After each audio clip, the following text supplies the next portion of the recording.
And it came to pass that from that time forth, that half of my servants wrought in the work, and the other half of them held both the spears and the shields and the bows and the habergeons, and the rulers were behind all of the house of Judah. They which builded on the wall, and they which bear burdens, with those that laden, to be laden is to carry something, every one with one of his hands wrought in the work, and with the other hand held a weapon. You know what God's implication in that is? Well, no matter what else you got to do, take a weapon with you. Keep that Bible at hand. Keep it ready to use. Well, I got to work. Everybody's got to work, don't they? Yeah, but you don't take necessarily both hands to do what you do. Be ready with the Word of God when trouble comes, when questions come, when problems come, when opportunities come. Because if you don't, they will pass you by, and you'll wish, I knew what the answer to that was. Does anybody remember 2 Timothy 2:15? Study to show thyself approved unto God, a workman that needeth not to be ashamed, rightly dividing the word of truth. You know what it is? Listen, if you've been saved for a year, 2 years, you get it back. If you've been saved 3 years and still can't tell somebody how to get saved, still can't tell them about the tribulation, still can't tell them a little bit about heaven, still can't tell them about the Christian life, still can't tell them about a spiritual circumcision and the difference between a Calvinist and an Arminian, what have you been doing? You haven't had that in one hand. You've had the world in both hands. You've been busy and occupied with something else. So, in all of these things, people together. Verse 18. For the builders, every one had his sword girded by his side, and so built. You know, typically when you build, what you do is you get down to basically as light as you can, only the most essential of tools. But when you're building in the presence of an enemy, you cannot take normal means. You must stay prepared. And I think that Christians today think they live in America. It's just wonderful, everything is safe here, and they let their guard down to all of the things that the devil will use to just frustrate their entire Christian life, which is the love of the world, the lust of the flesh, and the pride of life. Those things slip in there, and they don't even recognize them. I've talked to Christians that are just the most carnal people you'd ever want to meet, and they don't even know it. I was sitting over in a transmission shop in New London one time. These ladies were in there, and they were talking about the church they were going to, so I got up and gave them some gospel tracts and started talking to them about the Lord. And one of them was some kind of deaconess, and the other one was some kind of head of some other big committee over there. And I said, how long have you been there? Oh, I've been there, 15 years. No, I've been there like most of my life. I said, oh, that's good. I said, what are you studying in Sunday school? They didn't know. I said, that's odd. Not unexpected, but odd. And I asked one of the ladies, said, how long have you been there? I think she said 16 years. And I said, tell me everything you know about the judgment seat of Christ. Because she'd been talking about doing this for the church, and doing that for the church, and doing this for the... I said, tell me everything you know about the judgment seat of Christ. And I got one of those, what that? Never heard of that. You realize people can, man, they can be in what they think is the work. They're not in the work of God. They're in the work of somebody using them to build a little empire for themselves so they could be some big deal in the town. You be working for the Lord. That's where the rewards are. You can do everything in the world for me. I would appreciate it. The food that the ladies have prepared for us, man, it's fantastic. It's way more than what I could.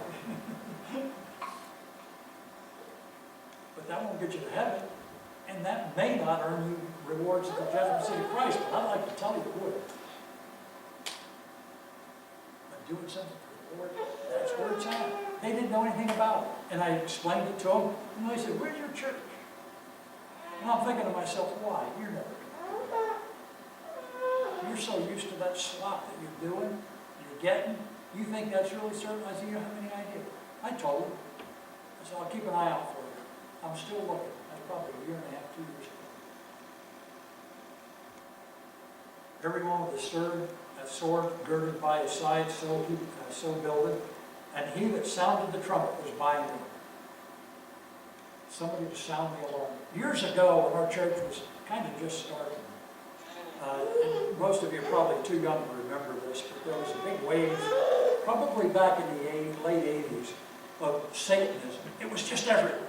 And it was in the news, and it was just like, Trump's the Antichrist or something. Just the news media found some little thing, and they just whipped this into an absolute frenzy. And they were having a big meeting down at the school on Route 12, the Legends, Gales Ferry School down there, about Satanism in the school. And somebody called me and said, did you know? No, I heard nothing about it. I said, let's go. Okay.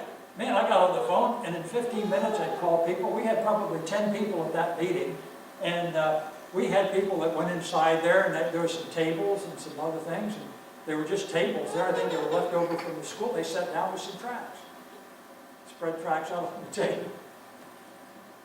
But the police department's putting this on. We just kind of walked in. And we're out there passing out tracts to people and talking to them. They thought we were part of putting on this seminar. It was the police department. And the police department gets up there. They'd found burned bones and animal stuff on the school grounds. They found some satanic stuff in the basement of the school. You know what they did? Oh, this is nothing. This is just kids playing. Hey, can I ask a question? I said, isn't Satan real? I said, those kids get involved in that stuff. They don't necessarily have to believe anything, for Satan to get a blessing out of it and give you something. I said, rather than warning them that it's nothing, you ought to be warning them to stay away from it, because Satan's a murderer, a liar, and a thief. But I said all that to say this. We blew the trumpet, and within minutes there was probably 10, 15 people there at our site, passing out tracts, witnessing people. We tracked every car in that parking lot. What's that all about? Just trying to be ready, trying to take advantage of opportunities. I'll be honest with you, I don't have that level of energy anymore. I let 1, 2, 3, 4 kids. We was going to take up that banner. Is this church ever going to build back to what it was at one point? I don't have any idea. But in the meantime, Deborah was one of the judges of Israel. And it was like, if that's what you got, use it. So, verse 19. By the way, the enemy always tries to use fear. And we reminded them, remember the Lord. Be not afraid, remember the Lord. Verse 18. And fight for your enemies. Towards the end of from here to the end of the chapter, let me just read it all together. We'll try and sum it up. Verse 19, I said unto the nobles and to the rulers and to the rest of the people. By the way, it's interesting that the high people, the nobles, and everybody else was all working together. It wasn't the nobles sit there, yeah, you peons need to do something. We are laborers together with God. We have one standing, saved, one standing, redeemed, one standing, redeemed servants bought by the blood of Christ. There's no hierarchy. It's not some better, some higher, some this. We have different functions and different jobs, but we are all one people. But said unto the nobles and to the rulers and to the rest of the people, the work is great and large, and we are separated upon the wall, one far from another. I live in Mystic. Valerie lives in Gales Ferry. You guys live in Niantic. Live in Lebanon. Kevin and Linda lived down in Groton. We had people from Rhode Island. We had people from Warwick coming to church at one time. We had people from Saybrook coming at one time. Man, you talk about being spread out.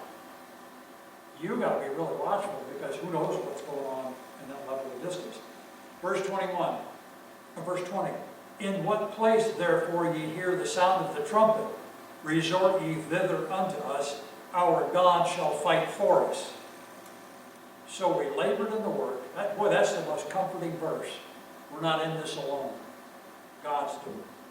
So we labored in the work, and half of them held the spears from the rising of the morning until the stars appeared. That's a long work day. You know why they work that long? Verse 14, be not afraid of them, remember the Lord, which is great and terrible, and fight for your brethren, your sons, and your daughters, your wives, and your houses. I'm going to tell you something. They would have been safe, physically, spiritually. Tobiah, Sanballat, the Arabians, the Ammonites, the Ashdodites, would have spiritually ruined those people.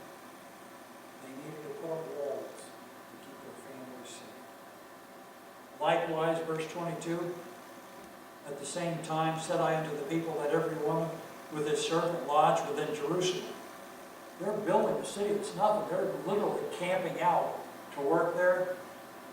And what would happen if they left their work at night with people that hated them and didn't want them to do it? They'd come back in the morning and all be torn down. It would take a little time to destroy what a handful of people would do. Let every one of them with his servant lodge within Jerusalem, and in the night they may be a guard to us and labor on the day. So neither I nor my brethren nor my servants nor the men of the guard which followed me, none of us put off our clothes, saving that every one put them off for washing. The enemy wants you to quit, but if you can't quit, just make it slow down. So don't be caught without a weapon. Don't be caught unprepared. Don't be caught outside the walls while they're still building yet to be done. There will be a safe time. When we built this church building, we did it with, we had some very able helpers. We had an electrician guy, we had a bunch of carpenters at that point. People that either I led to the Lord or were saved, and I just kind of brought them to church with us. We had some people that worked with sheet metal and stuff. We built this building, 8,000 square feet. That's like 4 houses, 4 2,000-foot houses. We started it at the end of March, 1996. We finished and moved in January of 1997. That is good time hiring everything out to be done. We did a lot of it ourselves. We hardly got to take our clothes off from work. Everybody was working back then, and everybody pitched in, and it got done. When we got done, it was kind of,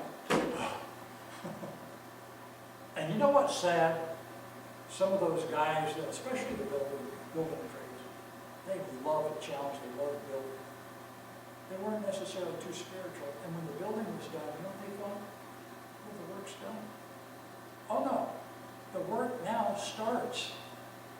This building isn't the work. This building is just a place to stay dry when it rains, warm when it's cold. A place to gather and be taught. A place to be gathered and be encouraged. This isn't the end.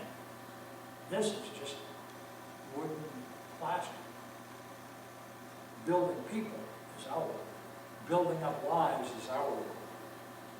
That enemy doesn't want to stay clean in the midst of the work. They pulled the people together. And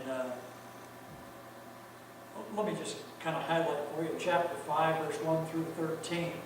You got all these people to pull together.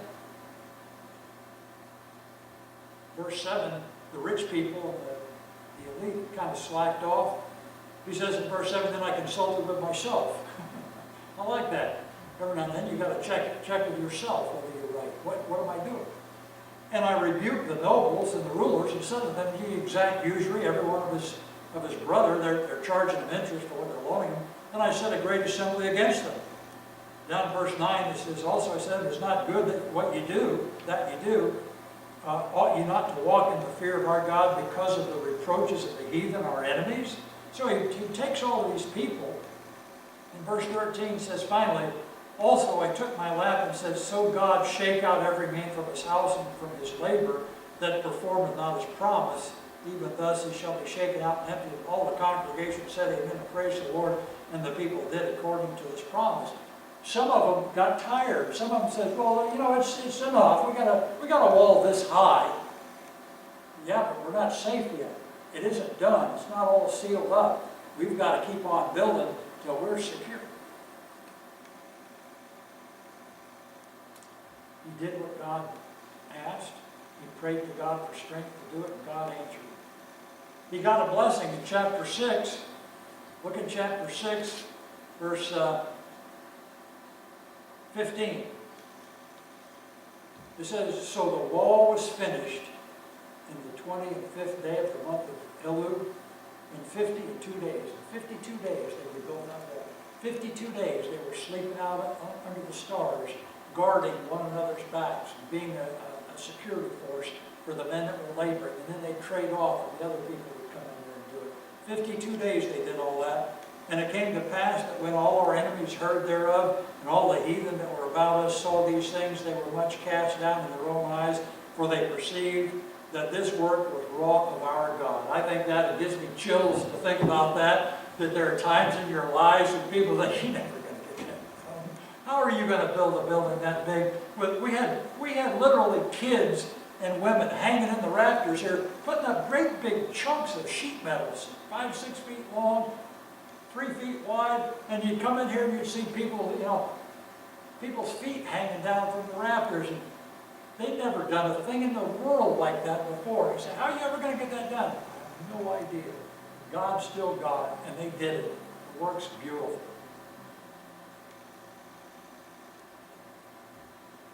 They continued to lie about it. They continued to complain. But in 52 days, Nehemiah had done what couldn't be done. He was thrilled to be able to report. They're terrified now because of what God was doing. You know, that has a familiar refrain. Back in Israel, when they came out, they got to Jericho, and the people said, we heard about you. Everybody's here in terror for the people that God brought out of Israel, out of Egypt. They heard what God did to Egypt. They didn't want to be part of that. Chapter 7, first 3 verses. It came to pass when the wall was built, and I had set up the doors and porters and singers, and the Levites were appointed. Oh, what a day that is. I remember when we moved in here, the first night that we were in, it was just like sit in those seats and not just sit in to jump up and go do something. Just sit back and relax. Just wanted to just lay down and sleep. Verse 2, that I gave my brother Hananiah, the ruler of the palace, charge over Jerusalem, for he was a faithful man and feared God and loved men. And I said to them, let not the gates of Jerusalem be open until the sun be hot. And while they stand by, let them shut the doors and bar them, and appoint watchers of the inhabitants of Jerusalem, every one on his watch, and every one to be over against his house. Their enemies were still there, but they were outside, and they were safe inside. He said, but you can't let your watch down just because you're safe now. Nebuchadnezzar thought they could let their watch down because they lived in that great city, his grandson, I guess. And Medes and the Persians came in there overnight. Took Babylon, the strongest city, most fortified city ever built up until that time. And they took it at night without shot, rain, fire. They just came in under the gates, under the river, came right in. They woke up in the morning, it's under a different occupation. Oops. Security in the wrong things. Secure your building, secure your lives, keep the walls up. Some dwelt safe inside the walls, others came in daily, and they prepared a place for revival. By the time you get to Nehemiah chapter 8, man, that is the highlight of those things. When the city's together, it's secure, the people come in there, and they begin reading the Bible to them. And the people.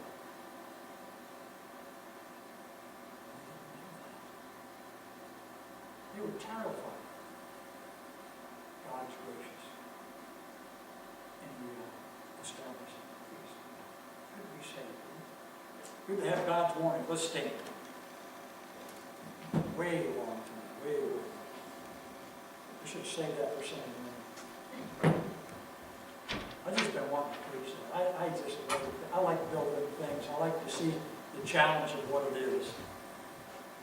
399, 399, I don't know if we can sing it.